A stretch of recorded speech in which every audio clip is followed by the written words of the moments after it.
هايدي كرم ما ينفعش راجل يقول أنا عايز ست تعرف قيمتي. إيه هي قيمتك؟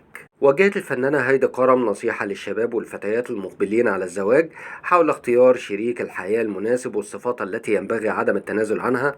وقالت هايدي كرم في فيديو نشرته عبر حسابها الرسمي على الانستجرام: كل واحد فينا لما بيدور على شريك عايز يشاركه حياته سواء كان راجل أو ست بيبقى دايما بيدور على أحسن حاجة.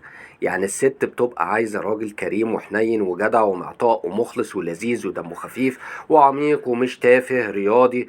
والراجل كذلك بيبقى عايز ست بنفس الصفات، وطبعا أكيد كل واحد حقه.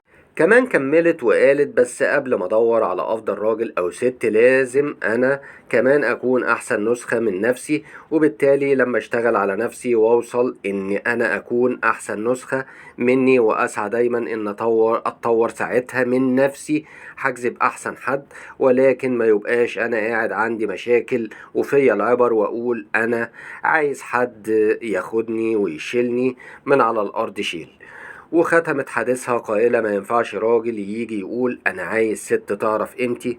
إيه هي أصلا قيمتك؟ هل أنتوا فعلا ليكم قيمة حقيقية؟ وقبل ما تدور على ست بمواصفات حلوة اشتغلوا على نفسكم الأول وطلع أحسن نسخة فيك. وكانت أنهت الفنانة هايدي كرم تصوير معظم مشاهدها في فيلم عيلة دياب على الباب مع الفنان محمد سعد الذي من المقرر عرضه في عيد الفطر المقبل. وقالت هايدي كرم إن هي انتهت من تصوير 70% من دورها في فيلم عيلة دياب على الباب، موضحة إن العمل سيعرض في دور العرض بالسينمات بعيد الفطر المقبل. وأوضحت إن صناع الفيلم سيتوقفون مؤقتا عن تصوير العمل خلال الأيام المقبلة، مردفة أنهم سيستأنفون تصويره مرة أخرى في بداية العام الجديد 2026.